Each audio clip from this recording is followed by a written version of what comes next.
Millie Weaver reporting for Infowars.com. So, here's what's going down today.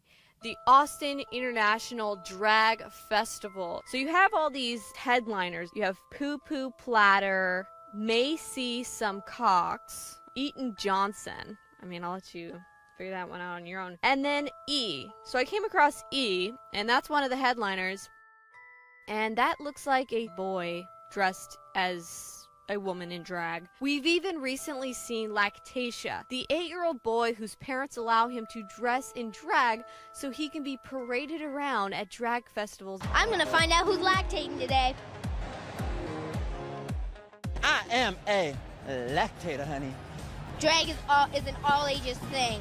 Drag should be an all ages thing, and some people consider it provocative. It's not inappropriate, but it's not something that parents should be afraid of if their kids do, so that the liberals can thus promote children should be encouraged to transition to whatever sexuality they want, even though we're finding out that there are complications associated, such as the hormones causing the boys to have penises that are stunted. There's definitely been a lot of complications in terms of the bottom surgery because I've been on the hormone blockers, and basically I haven't had a lot of development. So we're, debating if I have enough material to work with. It's all this weird stuff. You're finding kids then decide later on, actually, I don't want to transition, and then they have to go through a whole reversal process. It's just a freaking disaster. We've also seen public libraries holding drag storytelling time.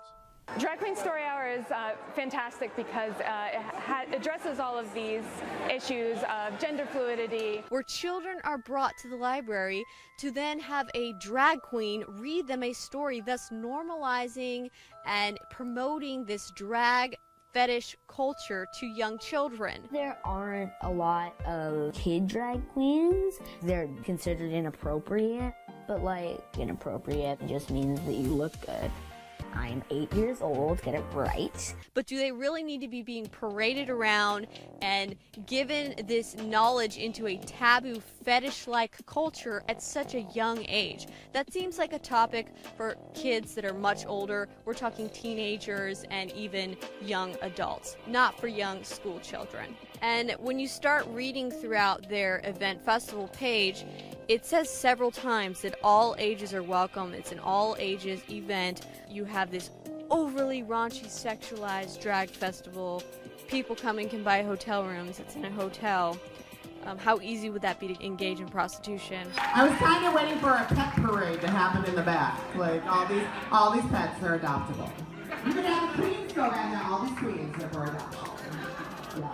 But also the fact that you have kids going to this. So we're going to go undercover. I'm going to gear up and dress up as Rainbow Snatch. And I'm about to go to the 2017 Austin International Drag Festival. This is obviously mature content, and if mature adults want to engage in this behavior and in these activities, that's their right. But when you start dragging kids into this type of culture, taboo activity, that's when it becomes an issue. Just step up here. You're young and spry. Yes. Show me up. Ladies and gentlemen, this is what your children will be wearing in the future. Yes, this is amazing. I brought my ring too. I just left it in my other pants. That's as racy as I'm gonna go. Racy as I'm kidding. I'm totally gonna go racier than that.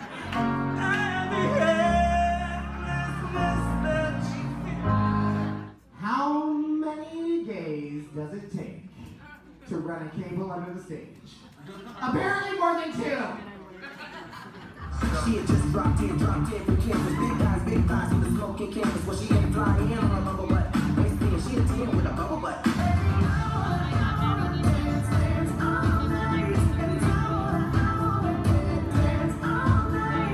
Teach the children. Teach the children.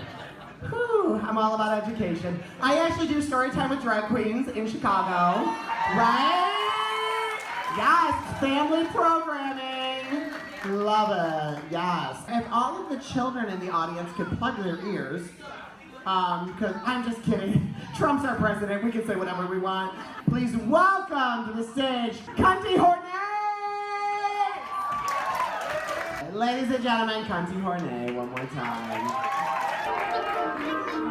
I married a boy who'd rather be a girl, but he never curls my toes for me like a boy should do a girl. He's stacked like a boy, but in the boudoir he don't attack. You had little boys dressed in drag at this event, and they were watching and participating in what most people would consider mature content.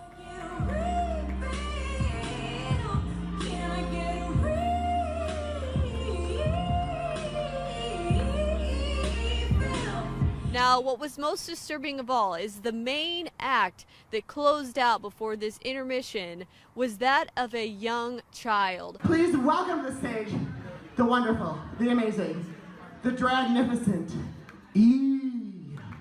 E was the performer's name, the youngest drag queen around. That's how they announced him. And he, she, whatever, was rolling around on the ground, jumping around, performing. And essentially the format was to dance around seductively, remove some articles of clothing even, and people give you money, throw dollars at you, like what you would see at a strip club. And this is really disturbing because it's grooming children so that when they become adults, it's all natural and part of it. You are amazing, and you keep doing you. I'm presenting you with your very own drag pride flag. Give it up! It's kind of creepy because it reminds me of when you see those creepy toddler and tiaras performances where you have these beauty queens and it already seems like the children are being sexually exploited. But now you have young little boys dressed in drag performing on stage in front of a bunch of adults, most of them men. Okay, there were a lot of like regular looking men that loved to flirt with the drag queens and throw dollars at them and wink at them and throw kisses at them. They essentially looked like Johns, if you ask me. But they're dancing around in front of these men for this taboo fetish, and you've got little kids doing it, little kids being drugged into this culture. You know, if you're an adult and you want to participate in this fetish, you want to dress up in drag, you want to subscribe to this culture, that's perfectly fine, but you cross the line when you start dragging children into the middle of it. Come on, oh there, go pick your cabbage, baby, pick your cabbage. They should leave these children alone and let them develop their sexuality on their own in their own time and not be forcing these weird taboo fetishes on them.